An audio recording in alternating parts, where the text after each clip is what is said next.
येच बुद्धा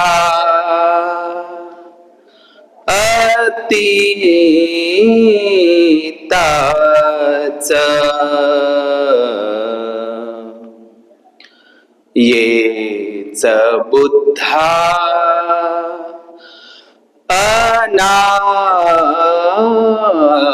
अनागता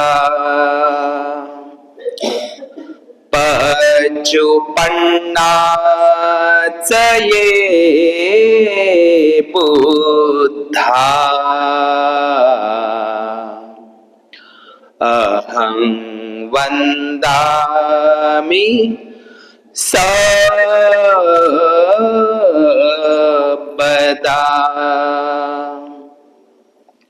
ये च धम्मा अतीताच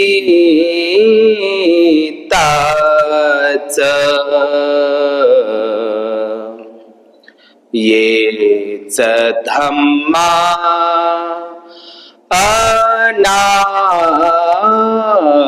अनागता पचुपन्नाच ये धम्मा अहं वन्दामि सर्वदा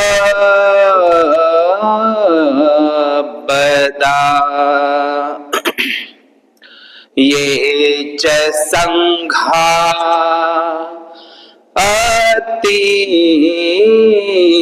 अतीताच ये च संघा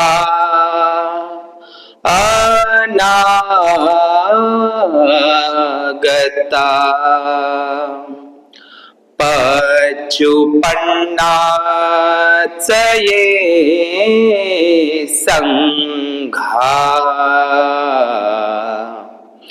अहं वन्दामि सर्वदा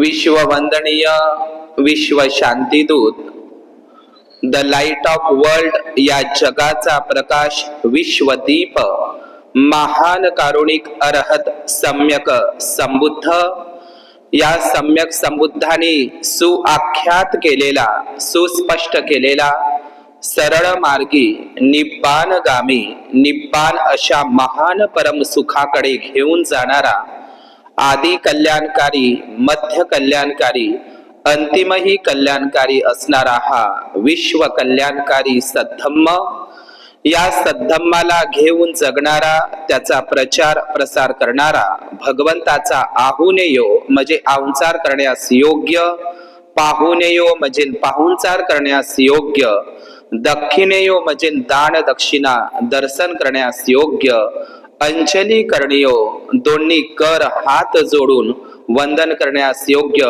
पुण्यंखेतं लोकसाती पुण्यक्षेत्र असलेला तथागतांचा भिक्खू संघ बुद्धाचे 9 धम्माचे 6 आणि संघाचे 9 या बुद्ध धम्म संघ या त्रिरत्नांच्या 24ही गुणांचं स्मरण करून देवानंग पियदसी धम्मदायात महान सम्राट अशोक मौर्य रक्ताचा एकही थेंब न सांडू देता रक्तविहीन अशी धम्म क्रांती करणारे Bodhisattva the symbol of knowledge महामानव जग बदलणारा बाप माणूस डॉक्टर बाबासाहेब आंबेडकर या तीनही महामानवांना तिवार अभिवादन पंचांग प्रणाम करून उपस्थित सर्व श्रद्धाशील संपन्न बौद्ध उपासक तसेच उपासिका यांना मंगलाची कामना करतो आणि नोबेल ट्रूथ या नोबेल ट्रूथ यूट्यूब चॅनलचे सर्व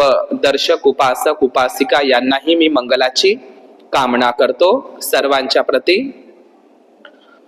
आज पौर्णिमा पौष पौर्णिमेचं महत्व म्हणून असं म्हटलं जातं धम्मपदामध्ये दिवसा केवळ सूर्य केवळ दिवसा प्रकाशतो चंद्र केवळ रात्रीला प्रकाशतो पण तथागत सम्यक संबुद्ध हे आपल्या स्वयं तेजाने, स्वयं दीपाने ते या जगाला ज्ञान प्रकाशाने रात्रंदिवस ते प्रकाशतात.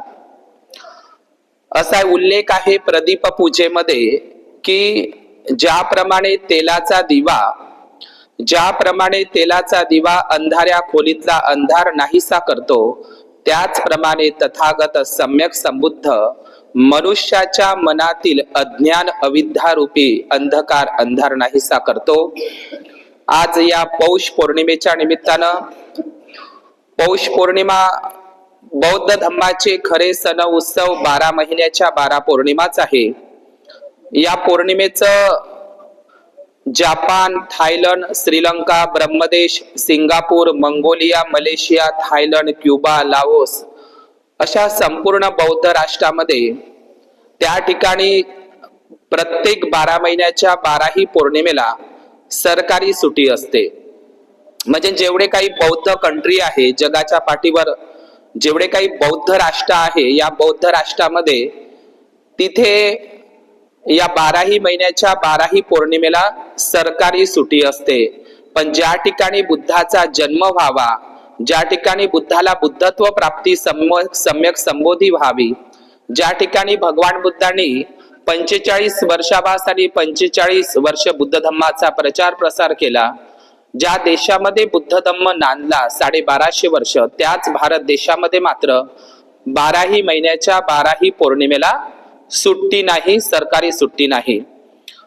आणि म्हणून आपण बघितलं असेल की 25 डिसेंबरला ख्रिसमस नाताळला सुट्टी असते.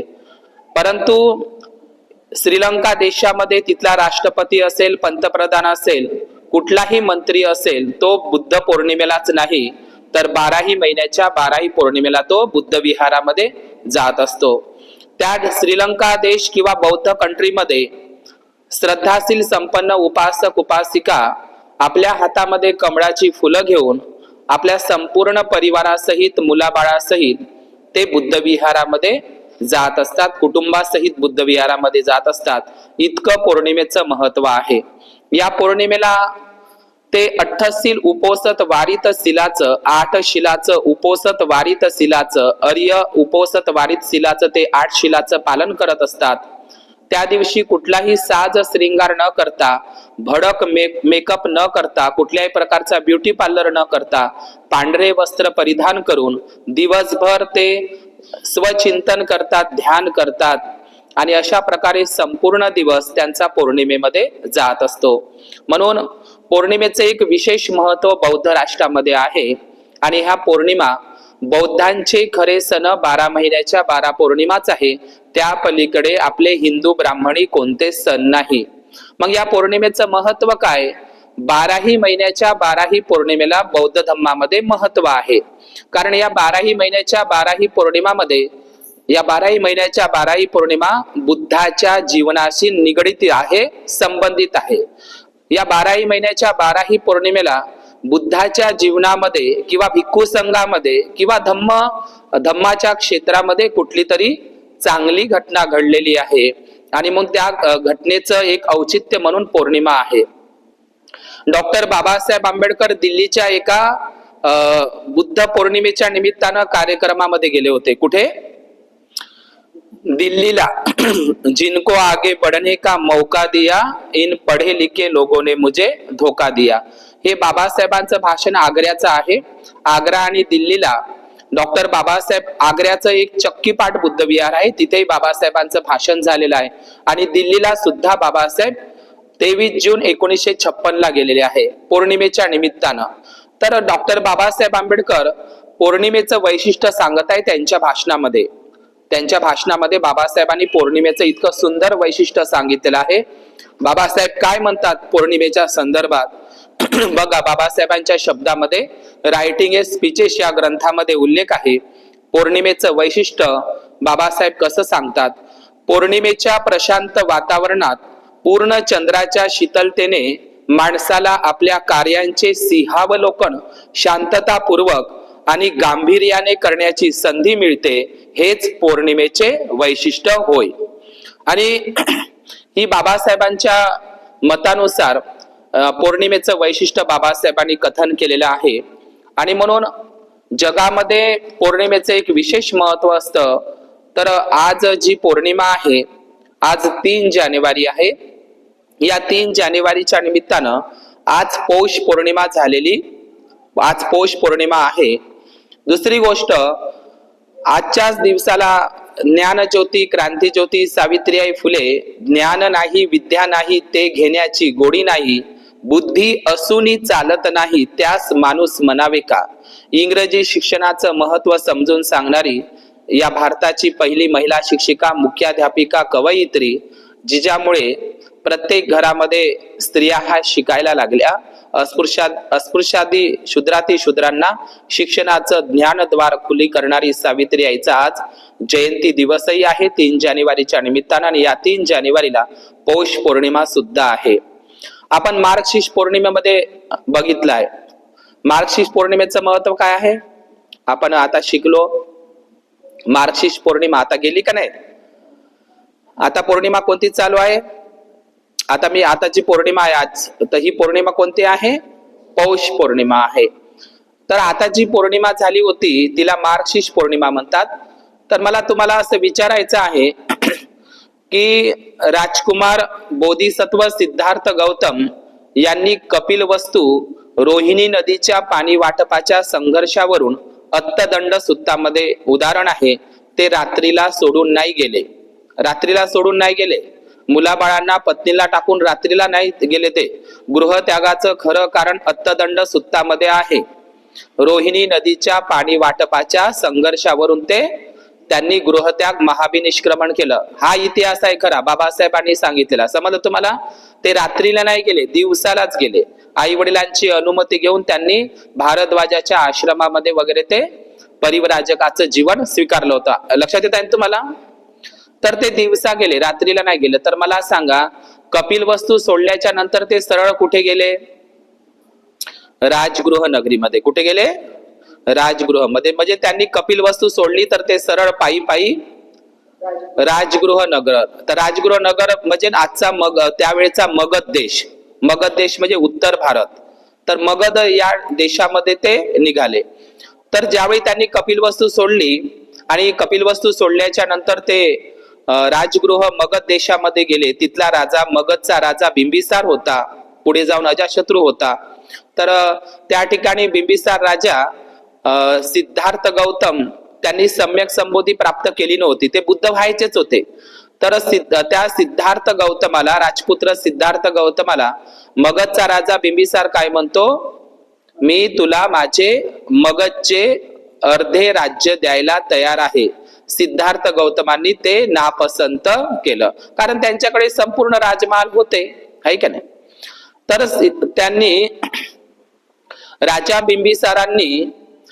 बिंबिसारांनी त्यांना काही संवाद झाला सिद्धार्थ गौतमामध्ये आणि बिंबिसारामध्ये, की त्या ठिकाणी राजगृहमध्ये असतानाच का नाही सिद्धार्थ गौतमाला शांततेची वार्ता सुद्धा मिळाली. राजगृहमध्येच घटना आहे ही. शांततेची वार्ता मिळाली. जे 5 परिव्राजक होते, जे पुढे जाऊन 5 शिष्य भिक्खू बनतात प्रथम, त्यांनी सिद्धार्थ गौतमाला शांततेची वार्ता राजगृहात सांगितली होती. कोणती? हे सिद्धार्थ गौतमा, ज्या रोहिणी नदीच्या पाणी वाटपामधून शाक्य आणि कोलियांमध्ये संघर्ष, युद्ध होणार होतं, माणसं मरणार होती, ते युद्धच आता थांबलेलं आहे. समजत आहे तुम्हाला? ते युद्धच आता थांबलेलं आहे. आता ते युद्ध होणार नाही. तुम्ही आता माघारी परत जावं कपिलवस्तूला आणि राज्य कारभार करावा. पण सिद्धार्थ गौतम गेले का?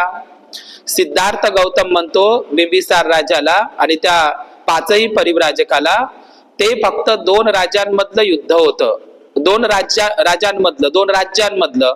पण या जगामध्ये बहिणीमध्ये युद्ध आहे, भावामध्ये युद्ध आहे, सासू सुनेचं भांडणं आहे का नाही? शेजाऱ्यांचं भांडणं आहे, देशामध्ये भांडणं आहे, राष्ट्रामध्ये भांडणं आहे. तर या जगामध्ये हे दुःख का आहे आणि या जगामध्ये युद्ध का होतं, त्याचं कारण मला शोधायचं आहे. माझा प्रश्न आता व्यापक झालेला आहे. समजलं का? या जगात दुःख का, म्हणजे या जगात दुःख आहे आणि ते मला दूर करायचं आहे आणि तो दूर करण्याचा मार्ग मला शोधायचा आहे. तर या उद्देशाने, या सम्यक उद्देशाने त्यांनी मग ते बिंबिसार राजाला म्हटलं. तर बिंबिसार राजा काय म्हणते सिद्धार्थ गौतमाला, ते बुद्ध व्हायचेच आहे तेव्हा, तर तुम्हाला जर बुद्धत्व प्राप्ती सम्यक संबोधी प्राप्त झाली तर मला ती सम्यक संबोधीचा मार्ग सांगण्यासाठी आमच्या राजगृह नगरामध्ये ये जा, असं वचन दिल्या जातं. कोण? बिंबिसार राजा असं वचन घेतो सिद्धार्थ गौतमा नंतर. आणि मग तुम्हाला माहित आहे राजगृह नगरी सोडल्याच्या नंतर ते पाच परिव्राजक आणि सिद्धार्थ गौतम सरळ सरळ राजगृह नगरीमध्ये गेल्याच्या नंतर, राजगृह सोडल्याच्या नंतर ते सरळ उर्वेला वनामध्ये जातात. कुठे? उर्वेला म्हणजे ना आताच बोधगया, त्या काळामध्ये ते उर्वेला जंगल होतं, वन होतं. तर त्या उर्वेला वनामध्ये जातात. ते 6 वर्ष खडतर तपश्चर्या करतात. समजलं? मग सुजाता नावाच्या त्या बकरोरच्या त्या उपासिकेंच्या हातचं ते खीर वगैरे सेवन करतात, ताजे तवाने होतात. 40 कर्म ठाण 40 दिवसामध्ये ते पुरेल इतकं अन्न गोळा करतात. आणि त्या पिंपळाच्या झाडाखाली सम्यक संबोधी प्राप्त करण्यासाठी ते वज्रासन मांडतात. आणि 40 दिवसामध्ये ते बुद्धत्व प्राप्त करून घेत असतात. आणि मग नंतर ते सिद्धार्थ गौतमाचे सम्यक संबुद्ध होत असतात. कोण्या दिवशीला? वैशाख पौर्णिमेला. आणि मग ते बोधगया उर्वेला सोडल्याच्या नंतर ते सरळ कुठे जातात? त्यांना असं वाटते की हा जो धम्माचा मार्ग, नवा सत्याचा प्रकाश मला सापडला आहे, गवसला आहे, हा मार्ग कुणाला सांगावं? तर ते मग आलार कलामचा विचार आणतात. उदकराम पुत्त, मग ते मृत्यू पावले आहे असं सिद्धार्थ बुद्धाला माहित पडतं. मग ते सरळ कुठे जातात? सारनाथला म्हणजे काशी, वाराणसी आणि बनारस हे एकाच शहराची नावं आहे. तर ते सारनाथला मृगदाय वनला जातात. आणि मग तिथे ते 5 पारिव्राजकांना धम्म देतात, यशला देतात, त्यांच्या मित्रांना, त्यांच्या आई वडिलांना. समजलं हे असे. मग तिकून आल्याच्या नंतर ते सरळ पुन्हा मग अभिवचन दिलेलं असतं. कोणाला? बिंबिसार राजाला मगधचा. तर मग ते पुन्हा तिथे सारनाथला ते धम्मचक्क पवतन सुत्ताचा उपदेश आणि लखन सुत्ताचा उपदेश ते सारनाथ वाराणसीला देत असतात. आणि मग ते सरळ कुठे येतात? बोधगयेला येतात. बोधगयेला आल्याच्या नंतर ते नदी काश्यप, उर्वेला काश्यप आणि गया काश्यप हे जटिल अग्निहोत्री ब्राह्मण, लय कर्मठ होते ते, म्हणजे खूप त्यांच्या दाढी जटा वाढलेल्या होत्या. अशा काश्यप या बांधूंना, 1000 काश्यप बंधूंना त्यांचं ते मन परिवर्तन करतात. आणि राजा बिंबिसाराकडे ही घटना जाते की हे काश्यप बंधू, हे 1000 काश्यप बंधू बदलूच शकत नाही, त्यांचं मत परिवर्तन होऊ शकत नाही. ते कर्मठ आहे, जटिल आहे, परंतु त्यांचं ते परिवर्तन बुद्ध करत असतात. तर ही वार्ता पूर्ण मगध प्रांतामध्ये जात असते. उर्वेला आणि राजगिरी आणि नालंदा हे मगध प्रांतामध्येच येते. तर ही संपूर्ण वार्ता कोणाच्या कानावर जाते? बिंबिसार राजाच्या. मग बिंबिसार राजाला अभिवचन दिलं होतं की मला सम्यक संबोधी प्राप्त झाली, तर नक्कीच तो सम्यक संबोधीचा मार्ग, सद्धम्माचा मार्ग तुम्हाला सांगण्यासाठी येईल. समजलं तुम्हाला? मग बोधिसत्व म्हणजे सम्यक संबोधी, हे सम्यक संबुद्ध, अरस सम्यक संबुद्ध, मग ते मगध राजा बिंबिसाराच्या इथे जातात. आता गेल्याच्या नंतर ते कुठे जातात? जेठियनला जातात. तुम्ही कधी धम्मसहलला गेले तर जेठियन नावाचं प्राचीन स्थळ आहे. तिथं विटांचे, स्तूपांचे, विहारांचे प्राचीन अवशेष आहे. जेठियन, जेतवन नाही. तर पहिल्यांदा मगधचा राजा बिंबिसार आणि सम्यक संबुद्धाची पहिल्यांदा भेट राजगृहला कुठे होते? जेठियन या ठिकाणी होते. जेठियन. तर हे जेठियन अत्यंत महत्वाचं ठिकाण आहे. तर तथागत भगवान बुद्धांची आणि मगधचा राजा बिंबिसाराची प्रथम भेट, बुद्धत्व आधी तर भेट झाली होती, मार्गशीर्ष पौर्णिमेला आधी भेट, पण तेव्हा ते बुद्ध झाले नव्हते. परंतु त्यांची जी दुसरी भेट आहे हे मात्र सम्यक संबोधीच्या नंतर झालेली आहे. तर जेठियन या वनामध्ये, राजगृह परिसरातील जेठियन या ठिकाणी मगधचा राजा बिंबिसार आणि सम्यक संबुद्धाची पहिल्यांदा भेट होते. समजलं? तर ती होते पौष पौर्णिमेला. कोणती पौर्णिमा आहे ती? पौष पौर्णिमेला. तर पौष राजगृहाचं एक वैभव आहे. त्या प्राचीन जम्बूद्वीप भारतामध्ये 3 शहर दाट लोकसंख्येची होती बुद्धाच्या काळामध्ये. बाजारपेठी होत्या, व्यापाराचे ते केंद्र होते आणि धम्म प्रचार आणि प्रसाराचे मोठे केंद्र होते. कोणते? 3 शहर प्रमुख होते. जसे आज मुंबई, दिल्ली, ठाणे आहे की नाही, तर कोणते? पहिलं होतं वैशाली, जिथं 24 वर्षावास भगवंतानी केले. लक्षात येत आहे तुम्हाला? दुसरं होतं वैशाली, शक्तिशाली गणतंत्र, आणि तिसरं होतं राजगृह. असेही छोटे छोटे शहर होते, पण या 3 शहराचं विशेष महत्व होतं. आता राजगृहाला बुद्धाची आणि मगधच्या राजा बिंबिसाराची भेट झाली. राजगृह म्हणजे काय? राजगृह, राज म्हणजे काय? राजा, आणि गृह म्हणजे काय? घर होत असते. जिथं राजाचं गृह आहे, आता तो मगध देशाचा राजा, मग ते राजगृह. तुम्हाला माहित आहे पुढे जाऊन हे बुद्धिस्ट नाव डॉक्टर बाबासाहेब आंबेडकरांनी आपल्या हिंदू कॉलनी दादर मुंबईच्या घराचं नावही बाबासाहेबांनी, धम्म दीक्षेच्या आधीच बाबासाहेबांनी आपल्या बंगल्याचं नाव काय ठेवलं? राजगृह बंगला. पुस्तकासाठी तो बंगला बांधला होता. समजलं तुम्हाला? तर राजगृह हे नाव कसं आहे? बुद्धिस्ट आहे. बाबासाहेबांनी आधीच ठेवलं धम्म दीक्षेच्या आधी. तर ह्या राजगृहाचं एक महत्व आहे. समजलं तुम्हाला? तर राजगृहामध्ये गयाशीस पर्वत आहे, जिथं महाकाश्यप जे धुतांगधारी महाकाश्यप भिक्खू होते, गयाशीस पर्वत, तिथं गेले तर कधी जा तुम्ही. त्या ठिकाणी भगवान बुद्धांनी, राजगृहाच्या परिसरातच आहे गयाशीस पर्वत, त्या ठिकाणी भगवान बुद्धांनी आदिच्य पर्याय सुत्ताचा सुद्धा उपदेश दिला, तो सुद्धा पौष पौर्णिमेला. लक्षात येत आहे तुम्हाला? तर बिंबिसार राजाचं ते ठिकाण आहे कोणतं? राजगृह नगरी. मगधची ती राजधानी होती. कोणती? राजगृह नगरी. आता काही लोकांनी त्याचं नाव बदललेलं आहे. त्याला काही लोक राजगीर म्हणतात, काही लोक राजगिरी म्हणतात. राजगिरी पासून नालंदा प्राचीन बौद्ध विद्यापीठाचं अंतर 17 किलोमीटर आहे. समजलं तुम्हाला? बोधगया, उर्वेला, राजगिरी आणि नालंदा हे एकाच परिसरामध्ये आहे, डुंगेसरी वगैरे. तर राजगृहामध्ये भगवान बुद्धांचं खूप मोठं वास्तव्य होतं श्रावस्तीच्या नंतर. समजलं तुम्हाला? आणि तथागत भगवान बुद्धांनी राजगृहाच्या नगरीचं कौतुकही केलं आहे, गौरव केलेला आहे, वर्णन केलं आहे. रमणीय आहे ही राजगृह नगरी. तर या राजगृह नगरामध्ये जिथं भगवान बुद्धांनी धम्माचा उपदेश केला, आणि तुम्हाला माहित आहे ते देवदत्ताने जो पहाड धकलावला होता बुद्धाच्या अंगावर मारण्याच्या हेतून कटकारस्थान करून, तर ते ग्रीदकूट पर्वत. तर हे ग्रीदकूट पर्वत, त्या ठिकाणी राजगृह परिसरामध्ये 18 धम्माचे केंद्र होते. 18 आजही आहे ते, त्याचे विटा अवशेष तुम्हाला दिसेल. तर ग्रीदकूट पर्वत महत्वाचा आहे. ग्रीदकूट म्हणजे काय?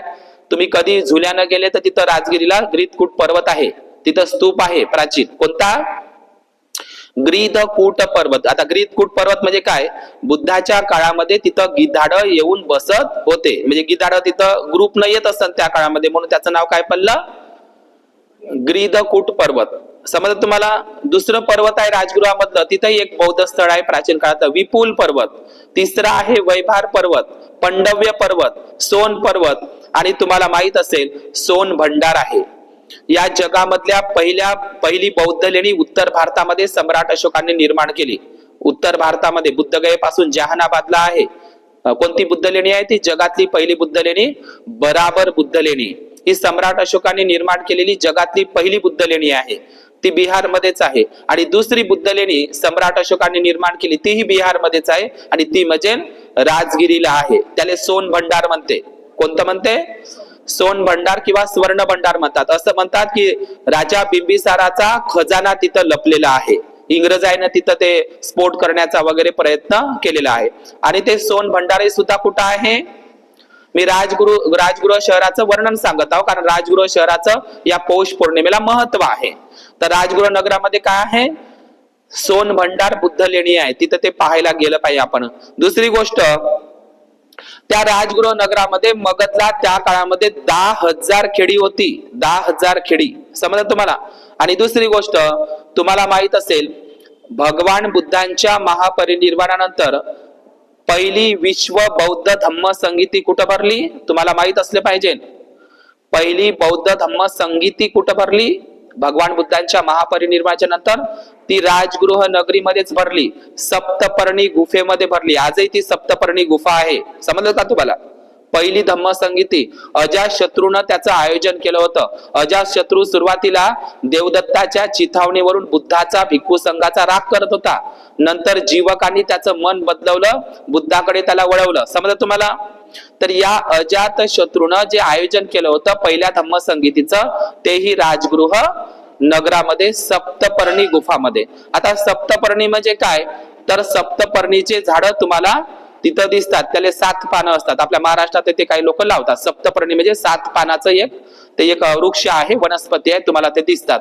तर या सप्तपर्णी गुफामध्ये पहिली धम्मसंगीती महाकाश्यप आणि आनंद होते, विनयधर उपाली होते, सुत्तधर आनंद, अशा अनिरुद्ध वगैरे त्या भिक्खूंच्या नेतृत्वामध्ये ते काय झाली, पहिली धम्मसंगीती कुठे भरली मग, बुद्धांच्या महापरिनिर्वाणानंतर राजगृहला. दुसरी भरली होती वैशालीला, तिसरी भरली होती पाटलीपुत्र पटण्याला, चौथी भरली होती काश्मीरला कुंडलवनला, आणि 5वी भरली होती तिथं अभय वट्टगामिनीनं श्रीलंकेला भरवली होती, आणि 6वी भरली होती ब्रह्मदेश म्यानमारला रंगूनला. स्वतः डॉक्टर आंबेडकर आणि पंडित जवाहरलालची बहीण विजयालक्ष्मी पंडित 6व्या धम्मसंगीतीमध्ये उपस्थित होत्या. समजलं तुम्हाला. तर पहिली धम्मसंगीती जी भरली होती ती कुठं भरली होती, राजगृह नगरीमध्ये. लक्षात ठेवायचं आहे, सप्तपर्णी गुफामध्ये. आणि दुसरी गोष्ट, तथागत भगवान बुद्धांचा महाउपासक कोण आहे, सुदत्त अनाथ पिंडक. महाउपासिका मिगार माता विशाखा.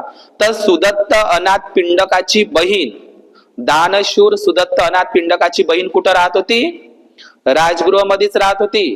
धनपाल नावाच्या एका श्रेष्ठीला, सेठाला त्यांनी आपल्या बहिणीला दिलेलं होतं, आणि तो पाहुणपणा आपल्या बहिणीच्या गावाला आला होता. कोण, श्रावस्तीचा सुदत्त अनाथ पिंडक. समजलं तुम्हाला. लय धनवान होता तो, भगवान बुद्धांचा महाउपासक. तर तो म्हणजे सुदत्त अनाथ पिंडकाची आणि तथागत भगवान बुद्धांची प्रथम भेट कुठं झाली, त्याच्या बहिणीच्या घरी, पण तीही कुठं झाली, राजगृहालाच झाली. समजलं का तुम्हाला. त्याची बहीण राहत होती सुदत्त अनाथ पिंडकाची, तिथूनच आमंत्रण दिलं होतं वर्षावासाचं. समजलं तुम्हाला. तर हे खूप महत्वाचं ठिकाण आहे. कोणतं, राजगृह खूप महत्वाचं ठिकाण आहे. दुसरी गोष्ट, भगवान बुद्धांनी जेव्हा ते वेळुवनला गेले होते, वेळुवन म्हणजे काय, बांबूचं वन, वेळुवन. तर वेळुवनला तथागत भगवान बुद्ध जेव्हा वेळुवन राजगृहाला गेले होते, तर त्या ठिकाणी वेळुवन हा परिसर आहे, आणि वेळुवन हे कोणाचं होतं, राजा बिंबिसाराचं ते वन होतं, बगीचा होता, गार्डन होता. आणि त्याची जी आवडती राणी होती का नाही, खेमा महाराणी, हिचं ते लय आवडतं गार्डन होतं. ते फेरफटका मारण्यासाठी नेहमी यायचे. राजगृह नगरापासून, राजवाड्यापासून जास्त दूरही नाही आणि जास्त जवळही नाही, असं ते वेळुवन होतं, आणि त्याच्या आवडीचं होतं ते. तर तथागत भगवान बुद्ध जेव्हा पौष पौर्णिमेला, म्हणजे आजच्याच दिवसाच्या पौष पौर्णिमेला जेव्हा ते राजगृह नगरीला आले, तर मगधचा राजा बिंबिसाराने तथागत बुद्धाला त्यांच्या भिक्खू संघासहित आपल्या राजमहालामध्ये, राजगृहाच्या राजमहालामध्ये आमंत्रित केलं. त्यांना भोजन दान दिलं. समजलं तुम्हाला. भिक्खू संघाला भोजन दान दिलं, चिवरदान केलं. तो दिवस म्हणजे आजचाच पौष पौर्णिमेचा होय. आणि मग प्रवचन संपल्याच्या नंतर भगवंतांनी भिक्षा पात्रात हात धुतल्याच्या नंतर, लक्षात येत आहे तुम्हाला, भगवान बुद्धांनी त्या ठिकाणी बिंबिसार राजाला कूटदंत सूत्राचा उपदेश केला. राजानं प्रजेसोबत कसं वागायचं, कसा राज्य कारभार करायचा आहे का नाही, आपल्या राज्यामध्ये कशी सुव्यवस्था, प्रशासन, धम्मानुशासन रायन, या संदर्भात भगवान बुद्धांनी कोणाला उपदेश केला, राजा बिंबिसाराला. तर राजा बिंबिसार प्रवचन ऐकलं तथागत भगवान बुद्धाचं, आणि राजा बिंबिसार सोतापन्न झाला. कोणती तारीख आहे ती, पौष पौर्णिमेच्याच दिवशी भगवंताचं प्रवचन ऐकून तो पहिली अवस्था प्राप्त केली. सोतापन्न, सकृतागामी, अनागामी आणि अरहत पद जे असते ना, त्याच्यापैकी पहिली अवस्था कोणी धारण केली, बिंबिसार राजाने. कोणती पौर्णिमा आहे मग ती, पौष पौर्णिमा. आणि या पौष पौर्णिमेला तथागत भगवान बुद्धाला आणि भिक्खू संघाला वेळुवनाचं दान केलं. तथागता म्हणते, गावापासून जास्त लांबही नाही आणि गावापासून जास्त दूरही नाही, मला आणि माझ्या राणीला आणि आमच्या प्रजेला तुमचं प्रवचन ऐकण्यासाठी सोयीस्कर व्हावं, जवळ पडावं, म्हणून राजानं आपल्या आवडीचं आपल्या राणीच्या खेमा राणीच्या आवडीचं ते गार्डन बगीचा वेळुवन भगवान बुद्धाला दान केला. समजलं तुम्हाला? आता वेळुवन म्हणजे काय, शेतीच आहे ना, एक बांबूचे झाडं लावले होते, वेळूचे झाडं लावले होते, त्याला वेळुवन म्हणत होते. समजलं तुम्हाला? तर भगवान बुद्धाच्या आयुष्यातलं पहिलं दान बिंबिसार राजानं केलं, ते दान म्हणजे वेळुवनाचं दान. कोणत्या पौर्णिमेला?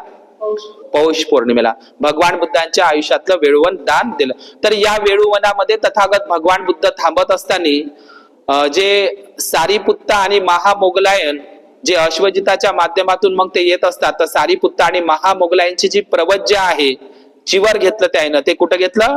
राजगृहातील वेळुवनात. समजलं तुम्हाला? आणि राहुल जे शाक्यपुत्र राहुल म्हणजे कोण? सिद्धार्थ गौतमाचा बुद्धाचा एकेकाळचा मुलगा जो भिक्खू बनतो, हा शाक्यपुत्र राहुल सुद्धा त्याचं परिनिर्वाणाचं ठिकाण आहे वेळुवन. कोणतं? असं म्हणतात की राहुल आधी गेले का बुद्ध गेले? राहुलाचंच परिनिर्वाण आधी झालं. समजलं तुम्हाला? तर राहुलाच्या परिनिर्वाणाचं जे ठिकाण आहे, ज्यांचं परिनिर्वाण झालं राहुल शाक्यपुत्र राहुलचं, ते कोणत्या ठिकाणी? राजगृहातील वेळुवनामध्ये झालं. समजलं? अंबलट्टिका सुत्ताचा उपदेश आणि राहुलोवादाचा सुत्ताचा उपदेश जो सुत्त निपातामध्ये आहे. तुम्ही प्रत्येकाने बुद्ध आणि त्याच्या धम्मग्रंथामध्ये जे 7 नियम आहे, म्हणजे बुद्धाने राहुलोवाद सुत्त राजस्थानच्या विराटनगरला सम्राट अशोकाचा शिलालेख सापडलेला आहे पालीमध्ये. त्याच्यावर राहुलोवाद सुत्त पाली प्राकृत मध्ये लिहिलेला आहे. तर राहुलाला जो बुद्धाने उपदेश केला होता, हे राहुला मजाकीत सुद्धा खोटं बोलू नको. हे राहुला, हे जे उपदेश बुद्धाने त्याच्या धम्मग्रंथ, आता मी सांगणार नाही वेळेच्या अभावी, हे राहुला मजाकीत सुद्धा खोटं बोलू नको. हे राहुला, जो मनुष्य जाणीवपूर्वक खोटे बोलतो, तो मनुष्य कुठलंही पाप कर्म करण्याचं शिल्लक ठेवत नाही. हे राहुला, कोणतीही गोष्ट करण्यापूर्वी तू त्याचा 10 वेळा विचार कर. हे राहुला, तू सर्वांवर मैत्री कर. हे राहुलवाद सुत्तो तथागत भगवान बुद्धाने राजगृहाच्या कुठे दिलेला आहे? वेळुवनामध्येच दिलेला आहे. सारीपुत्त आणि महामोगलांच्या प्रवज्येचं स्थळ सुद्धा कोणतं आहे? राजगृहातील वेळुवन आहे. समजलं तुम्हाला? तर हे वेळुवन ठिकाण खूप आहे. भगवान बुद्धांनी वेळुवनाची स्तुती केली आहे की धन्य ते वेळुवन, की या वेळुवनामध्ये म्हणजे वेळुवनाचं एक खूप महत्व आहे.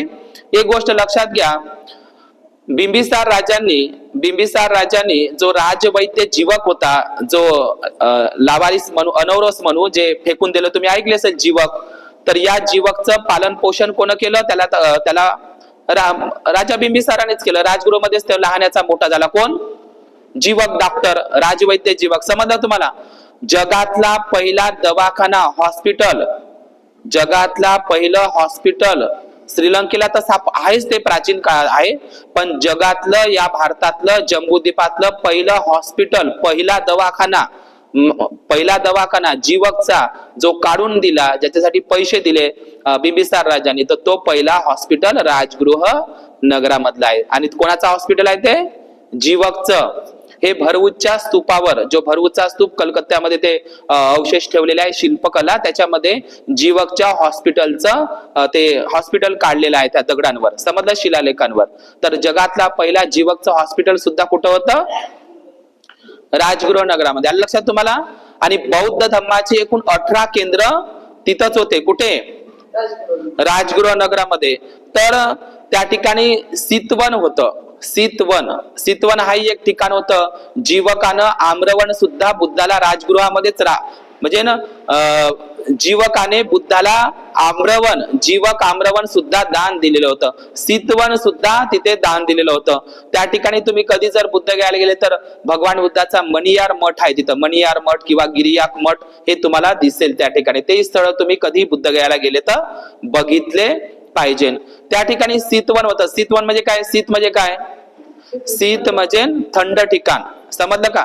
तुम्ही जे पालीमध्ये म्हणता का नाही, सीताफल शब्द मनातच नाही, तो पाली शब्द आहे सीतंग फलंग. सीताफल हे तुम्ही काही ब्राह्मणी लोकांनी दिलेलं नाव आहे. समजलं का तुम्हाला? हे सीताफल म्हणता तुम्ही, तो फळ आहे का नाही खायचं, हे सीताफल नाही. पालीमध्ये त्याला शीतफल म्हणतात. शीतफल म्हणजे काय? थंड मोसम मध्ये निघते म्हणून त्याला पालीमध्ये शीत फलंग म्हणतात. समजलं का? तर ते जाऊ द्या. तर अशाच प्रकारचं एक शीतवन सुद्धा भगवान बुद्धांचं एक आवडतं ठिकाण कुठे होतं? राजगृह नगरीमध्येच होतं. मला सांगा भगवान बुद्धांचे सर्वात जास्त वर्षावास कुठे झाले? श्रावस्तीच्या जेतवनात. किती झाले? 24-25 वर्षावास त्या ठिकाणी झालेले आहे. पण सेकंड नंबरचे भगवान बुद्धांचे वर्षावास कुठे झाले? राजगृह नगरामध्ये. समजलं का? भगवान बुद्धांचा दुसरा वर्षावास कुठे झाला? राजगृहामध्ये. दुसरा, तिसरा आणि चौथा लक्षात घ्या. पहिला वर्षावास कुठे झाला बुद्धाचा? सारनाथ वाराणसीला. दुसरा, तिसरा आणि चौथा असे 3 वर्षावास आणि 17वा आणि 20वा लक्षात ठेवा. दुसरा, तिसरा, चौथा आणि 17वा आणि 20वा असे एकूण 5 वर्षावास तथागतांचे कुठे झाले? राजगृहला. म्हणजे श्रावस्तीच्या नंतर सेकंड नंबर सर्वात जास्त वर्षावास श्रावस्तीलाच झाले, पण सेकंड नंबरचे कुठे झाले? राजगृह नगरीला. तर भगवान बुद्धांचे एकूण 5 वर्षावास राजगृह नगरामध्ये झालेले आहे. समजा तुम्हाला किती वर्षावास? 5 वर्षावास. तर राजगृह नगरीचं एक खूप मोठं वैभव होतं म्हणजे राजगृह नगरीचं एक एवढी म्हणजे कठोर ते शहर होतं, एवढं बंदिस्त ते शहर होतं, एवढं सुरक्षित ते कवच होतं. आपल्याला असं वाटते भगवान बुद्धांच्या अंगुत्तर निकायामध्ये नगरोपम सुद्धा आहे. कोणतं? नीट लक्षात घ्या. राजगृह नगराची रचना कशी होती? नगर रचना कशी होती? जसं एखादा इंजिनियर नगराची रचना करतो का नाही प्लॅट टाकायच्या वक्ती, तर तशाच प्रकारची नगर रचना बुद्धाच्या काळामध्ये सुद्धा होती. इतकं बंदिस्त आणि इतकी मजबूत, कोणी हल्ला करू शकत नव्हतं, कोणी शत्रू त्या मगध राज्याला हे करू शकत नव्हतं, जिंकू शकत नव्हतं. एवढं ते बंदिस्त ते बिंबिसार राजाने केलं होतं. तर बुद्धाच्या काळामध्ये नगरोपम सुद्धा तुम्ही वाचा, त्याच्यामध्ये 7 नियम सांगितलेले आहे भगवान बुद्धांनी. नगर रचना कशी करायची, इंजिनियर जे काम करते का नाही, नगर रचना कशी असावी, राज्याचं कसं रक्षण होईल, यासाठी भगवान बुद्धांनी नगरोपम सूत्र दिलेला आहे. आपल्याला वाटते जे किल्ले आहे का नाही, किल्ले आपण म्हणतो शिवाजी राजांचे किल्ले, छत्रपती संभाजी राजांचे किल्ले, हे जे किल्ले आहे ना, तर आपल्याला वाटते शिवाजीच्या काळामध्येच किल्ले होते. नाही, बुद्धाच्या काळापासूनच किल्ले होते. नगरोपम सूत्र जर वाचलं तर किल्ल्याच्या निर्मिती तथागत भगवान बुद्धांचीच ती संकल्पना त्या काळातली आहे. 7 नियम सांगितले आहे नगर रचनेचे, त्याच्यामध्ये किल्ला हा एक नियम आहे. आपल्याला असं वाटते आपल्या महाराष्ट्रामध्ये जेवढे काही शिवनेरी, सिंहगड जेवढे काही किल्ले आहे, आपल्याला वाटते ते शिवाजींचे किल्ले आहे. नाही, किल्ल्याची उत्पत्ती, किल्ल्याची निर्मिती बुद्धाच्या काळामध्ये सुद्धा होत होती राजगृहाला. आलं का लक्षात तुम्हाला? किल्ले निर्मिती. आपल्याला कधी वाटते महाराष्ट्रात आपण किल्ल्यांना भेटी दिल्या, असं वाटते का शिवाजींचे किल्ले? नाही, महाराष्ट्रामध्ये सातवाहन बौद्ध सम्राटांनी किल्ल्याची सुरुवात केली. महाराष्ट्रामध्ये किल्ल्याची सुरुवात केली. आपण पाहिलं असेल चित्तोडगडचा किल्ला, राजस्थानचा चित्तोडगडचा किल्ला हा भारतातला सगळ्यात मोठा किल्ला आहे. कोणता? तो चित्तोडगड नाही, चैत्यगड आहे. तर चित्तोडगड किल्ला हा मौर्य राजांनी, चित्रांगद मौर्य राजांनी राजस्थानला बांधलेला आहे. सेकंड नंबरचा सगळ्यात मोठा किल्ला ग्वालियरला आहे. समजलं का? हे नागवंशी लोकांनीच बांधलेले आहे सगळे किल्ले.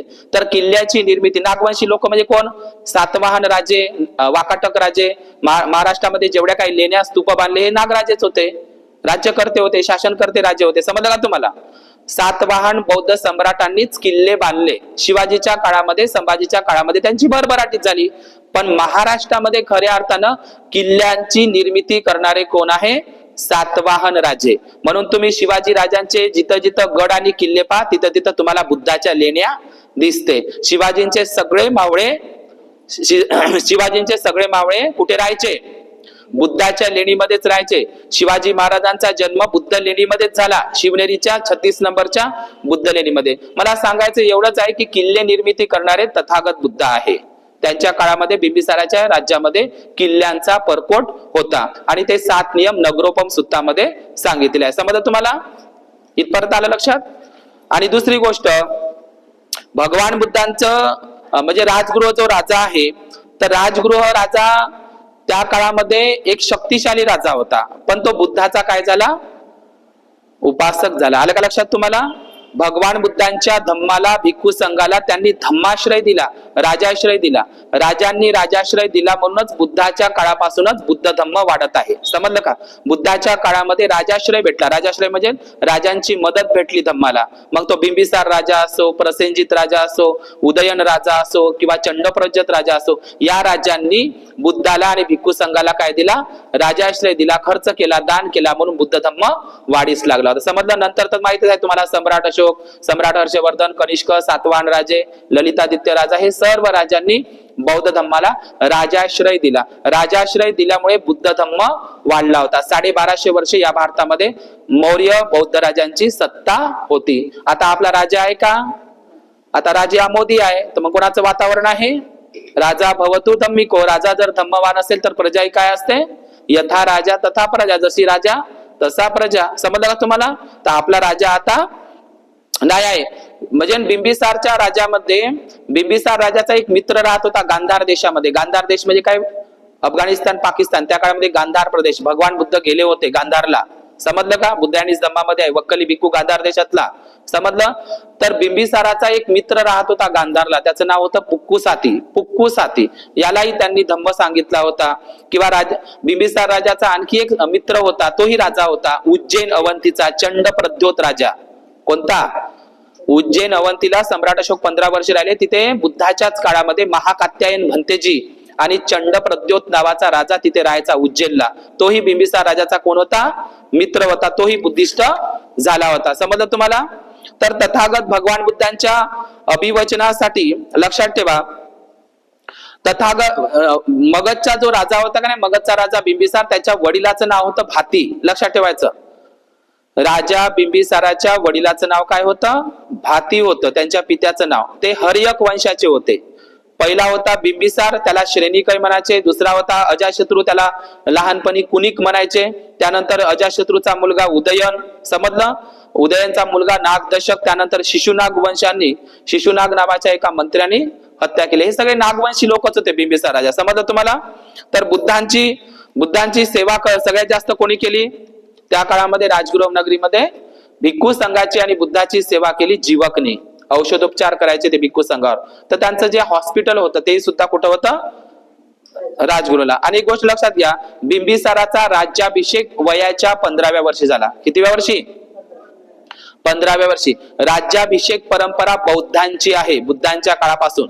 आपल्याला वाटते राज्याभिषेक फक्त शिवाजी संभाजी महाराजांचाच तुम्ही ऐकला असेल. राज्याभिषेक परंपरा बौद्धांची आहे. बुद्धांपासून ती सुरू झालेली आहे. समजलं का? तर बिंबिसार राजांची राज्याभिषेक ज्या दिवशी झाला ती पौर्णिमा होती, पौष पौर्णिमा. समजलं तुम्हाला? आणि कितव्या वर्षी झाला त्यांचा? वयाच्या 15व्या वर्षी त्यांचा राज्याभिषेक झाला. तर एक गोष्ट लक्षात घ्या, तथागत भगवान बुद्ध त्या जेठियन ठिकाणी थांबलेले असताना, राजगृहामध्ये थांबलेले असताना बुद्ध आणि भिक्खू संघाला मगधच्या राजा बिंबिसाराने आमंत्रित केलं आपल्या राजमहालामध्ये, राजगृहामध्ये. आता तथागत भगवान बुद्ध आणि त्यांचा भिक्खू संघ कोणाच्या घरी गेले? मग राजमहालामध्ये बिंबिसार राजाच्या घरी गेले. आता बिंबिसार राजाच्या घरी गेल्याच्या नंतर भगवान बुद्धांचं भोजन आटोपल्याच्या नंतर भगवान बुद्धांनी काही संदेशही दिला, काही कुटदंत सुत्ताचा म्हणजे धम्म प्रवचन केलं त्या ठिकाणी. लक्षात घ्या. मग बिंबिसार राजांनी तथागत भगवान बुद्धा पुढे 5 इच्छा प्रदर्शित केल्या, त्याही पौष पौर्णिमेला. समजलं का? ते सांगतो आणि थांबतो. तर 5 इच्छा ह्या बुद्ध आणि त्याच्या धम्मग्रंथामध्ये आहे.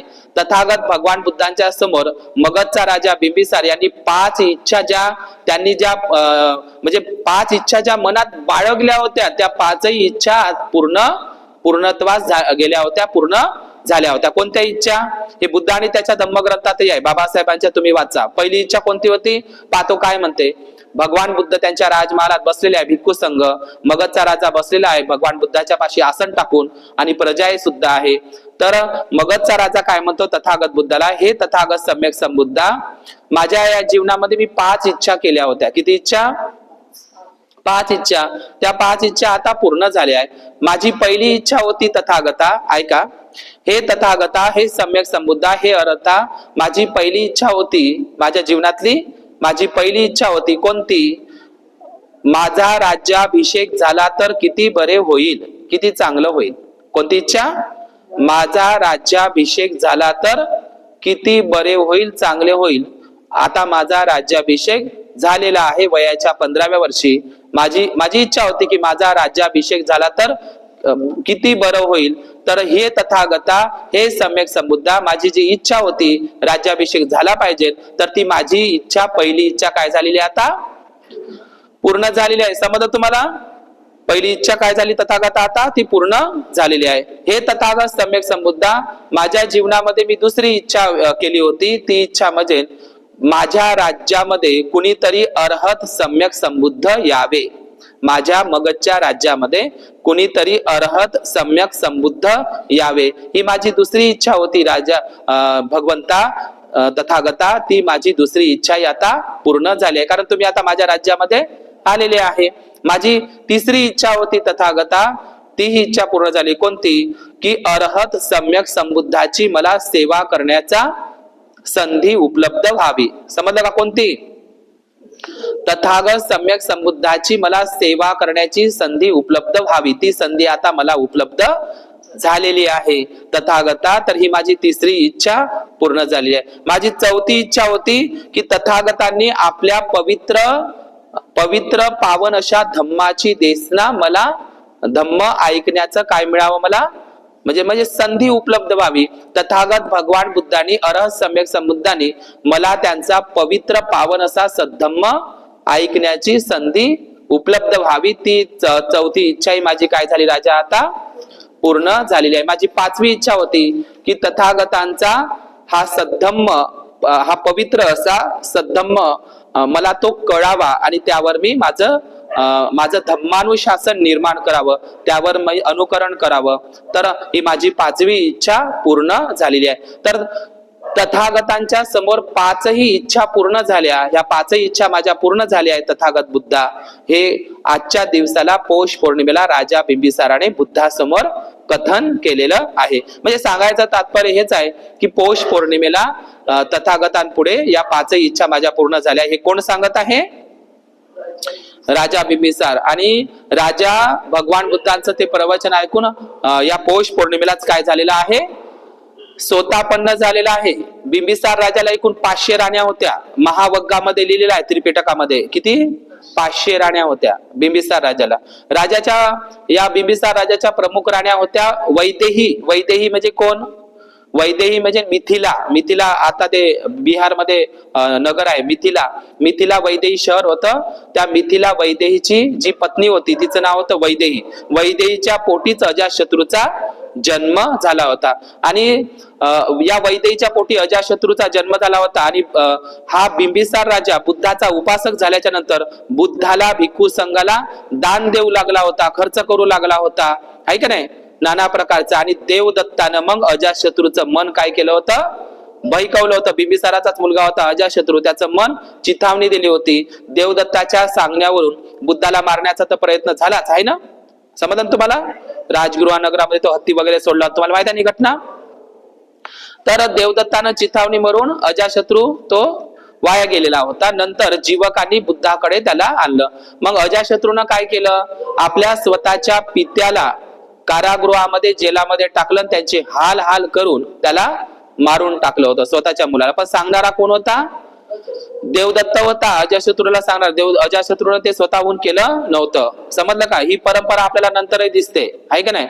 शहाजहानांचं आहे का ना, अजातशत्रू ते शहाजहान ताजमहाल बांधलं का नाही, तर त्याच्या मुलानं ते हत्या केली. मग हे अजातशत्रूच्या लक्षात घ्या, अजातशत्रूनं जसं बिंबिसार आपल्या स्वतःच्या पित्याला मारून टाकला आणि तो राज सिंहासनावर बसला, तर अजातशत्रूलाही त्याच्या उदयन नावाच्या पोरांनी मारून टाकला. मग ते पिढ्यानं चालत आलं. समजलं? त्यानं त्याले अशा पद्धतीनं ते झालेलं आहे.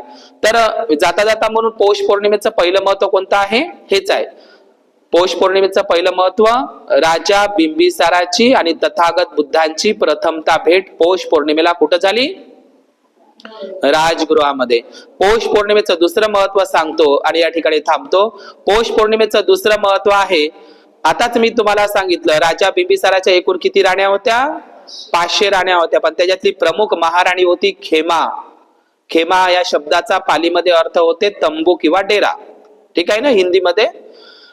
तर खेमा ही पहिली भिक्खुनी. तुम्हाला माहित आहे, ज्यांनी मिलिंद प्रश्न हा ग्रंथ वाचला असेल, मिलिंद प्रश्नामध्ये मिलिंद राजा, मिनॅडर राजा, जो ग्रीकचा राजा होता, बौद्ध राजा मिलिंद, नाव ऐकलं तुम्ही? या मिलिंद राजाचा जन्म, मिलिंद राजाची जी नगरी होती, मिलिंद प्रश्न वाचा तुम्ही, सिगाल, ते कोणतं होतं, हे आहे ते मला वाटते सागल नगरी. कोणती आहे ती? मिलिंद राजाचं राज्य होतं सागल नगरी. आता सागल नगरी कुठं आहे? सागल नगरी आता पाकिस्तान मध्ये गेलेली आहे. फाळणी झाली तर भारत पाकिस्तान, समजलं? सिगालचं म्हणजे सागल नगरीचं नाव आता बदललं आहे सियालकोट. हे सियालकोट पाकिस्तान मध्ये आहे. मिलिंद राजाची ती राजधानी होती, समजलं का? कोणतं? सागल, सियालकोट. ते पंजाबच्या भागामध्ये होतं, सिंध प्रांतामध्ये. तर लक्षात घ्या या.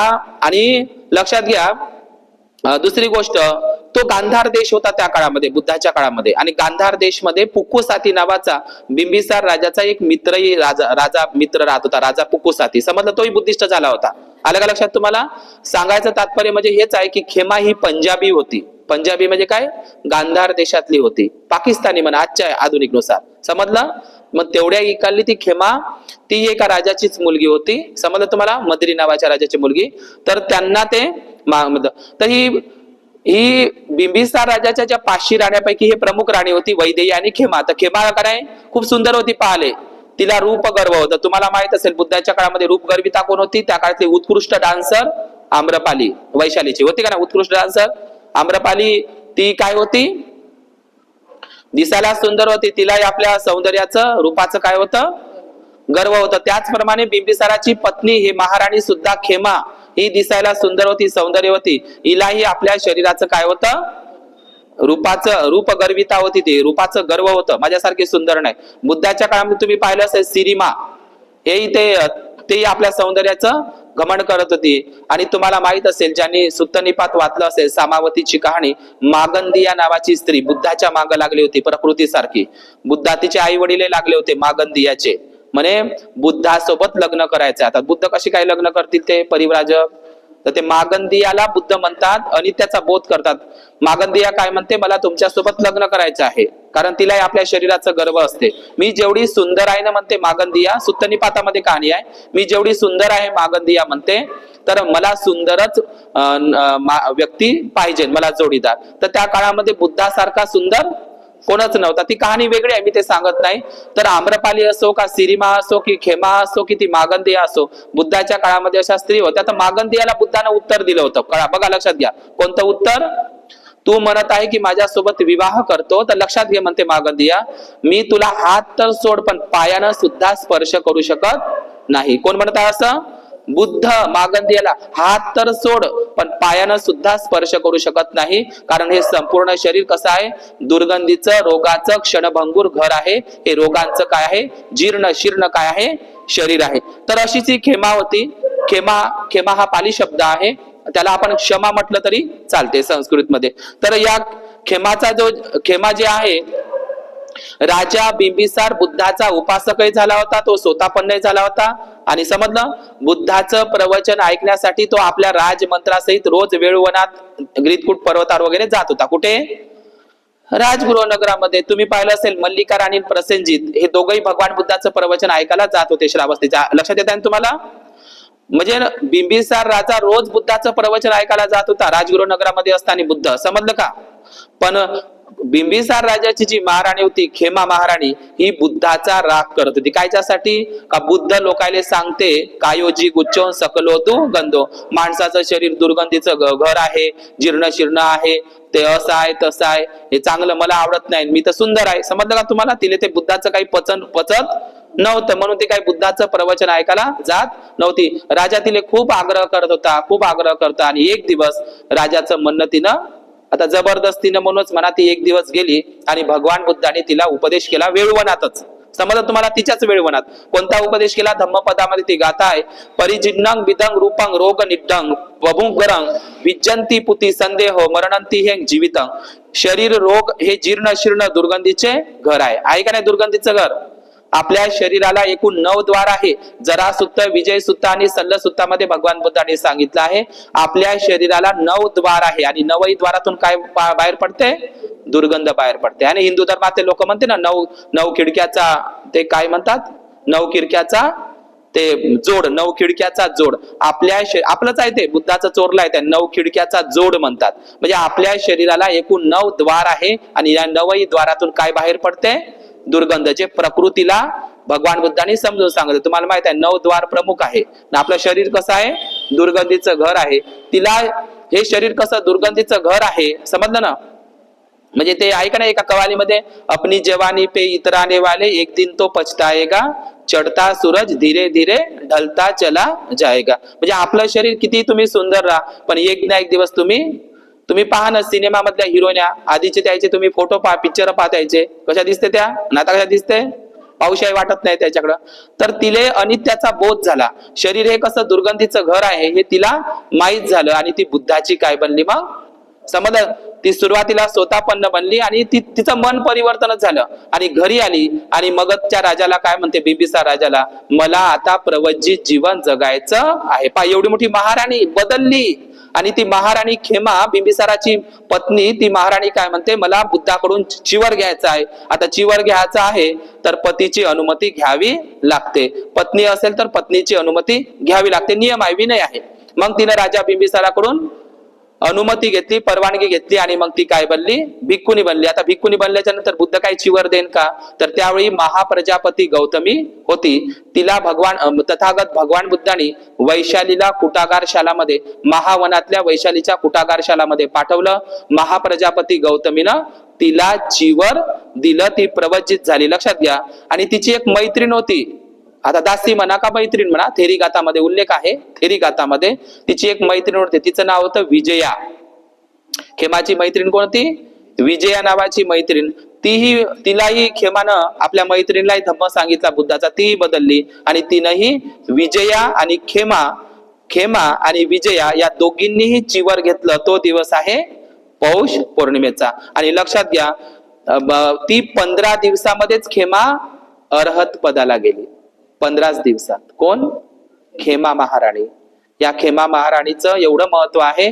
खेमा वादविवादामध्ये पटाईत होती, सुंदर धम्मदेशना करत होती, बहुश्रुत होती, विचारवंत होती. म्हणून भगवान बुद्धांनी तिले नाव दिलं महाप्रज्ञावती खेमा.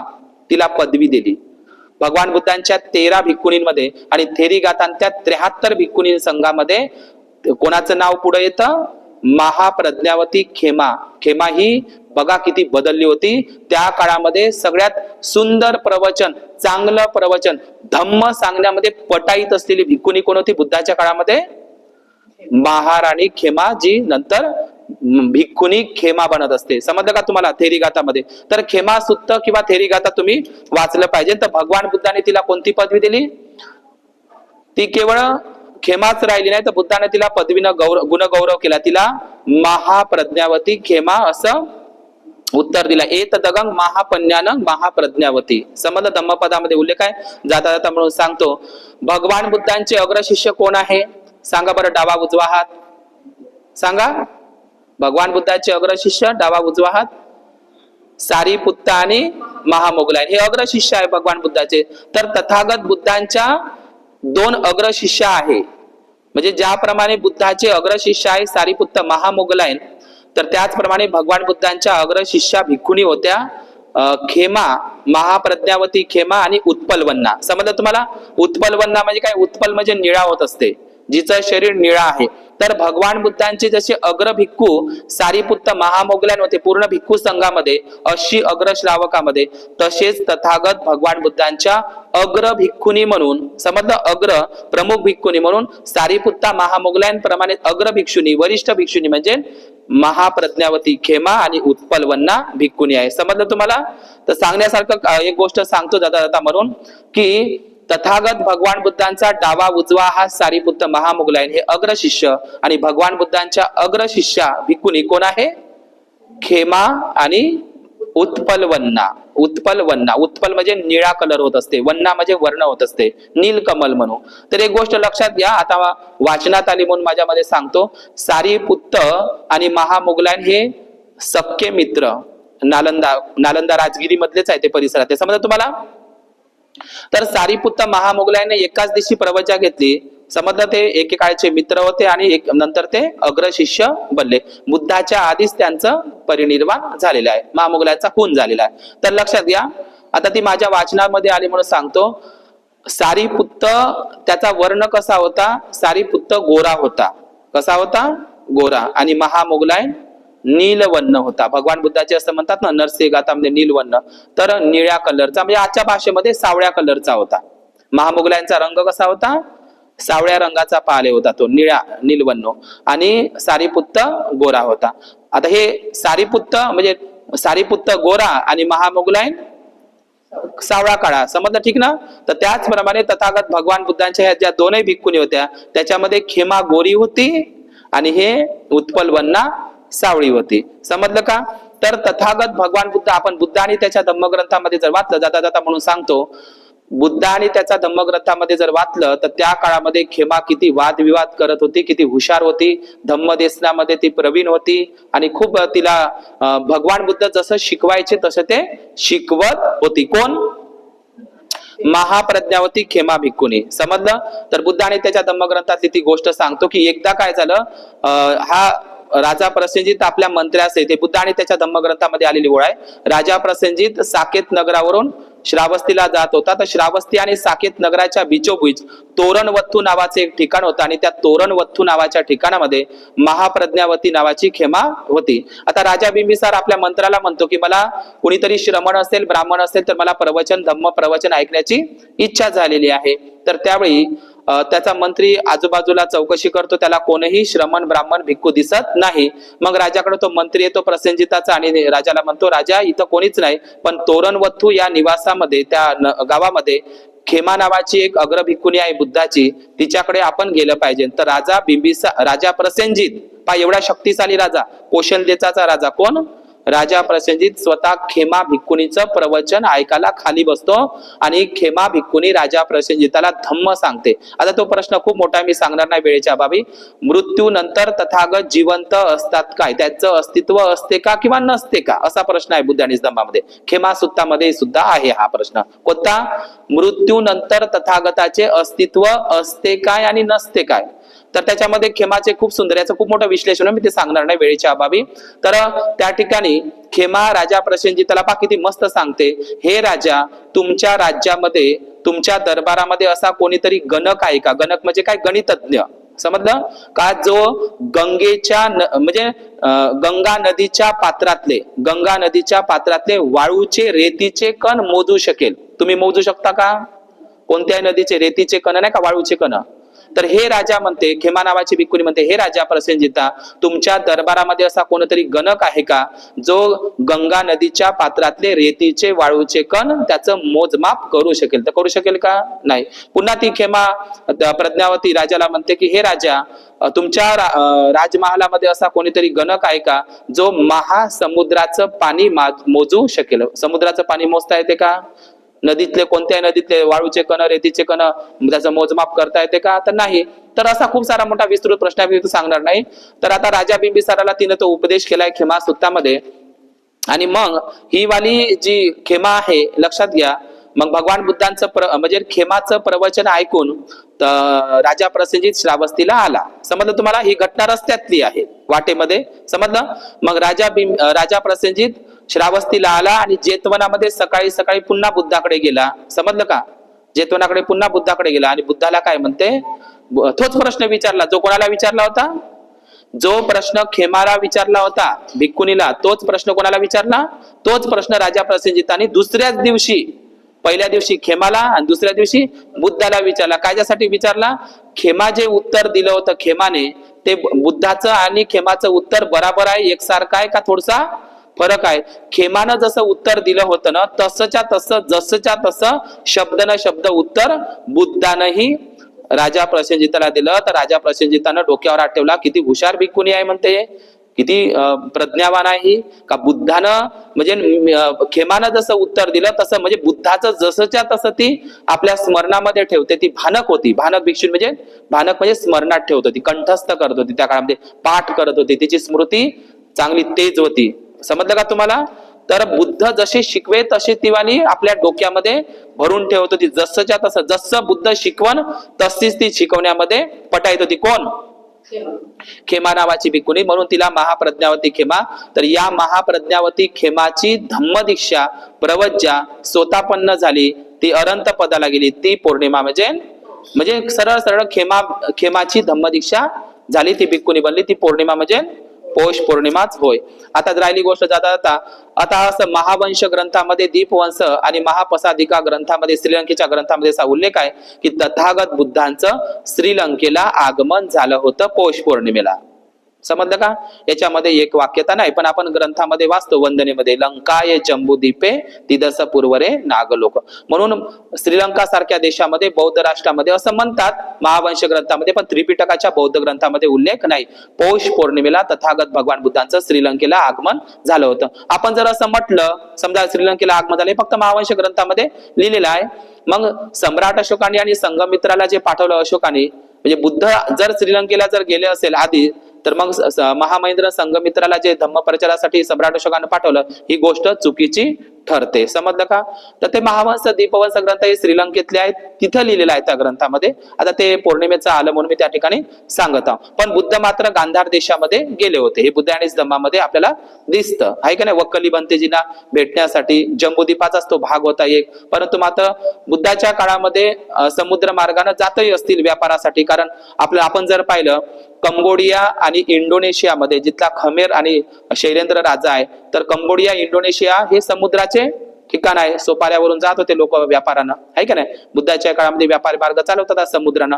तुम्ही मुंबईला घारापुरी बेट पाहिलं तर तिथंही तुम्हाला समुद्र दिसते, त्या समुद्राच्या बेटावर बौद्ध लेण्या दिसते. तर होऊ शकते, पण आपण त्याला शाश्वती देऊ शकत नाही, कारण त्याला ठोस पुरावा नाही आहे.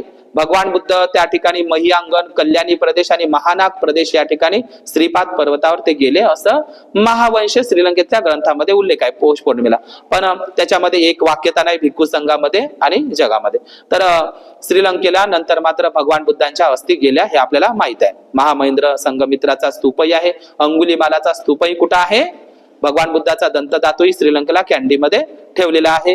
बुद्धगयेचं झाडही संघमित्राचं आहे. संघमित्रा, महामहिंद्र यांच्याही अस्थी आणि अंगुलीमालाचाही स्तूप त्या ठिकाणी आहे. समजलं का? आता पौष पौर्णिमेला बुद्ध गेले असं म्हटलं जातं, ती श्रीलंका लोकांची मान्यता आहे. असो, तर हे पौष पौर्णिमेचं खूप महत्व असते.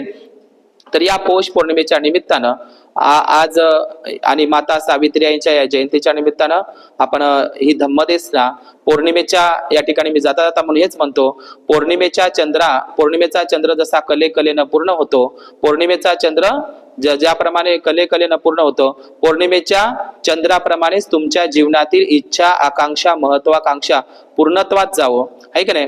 बुद्ध धम्म संघा या रत्नांच्या बलानं तुमचं खूप मंगल हो, खूप कल्याण हो. भवतु सब मंगल, भवतु सब मंगल.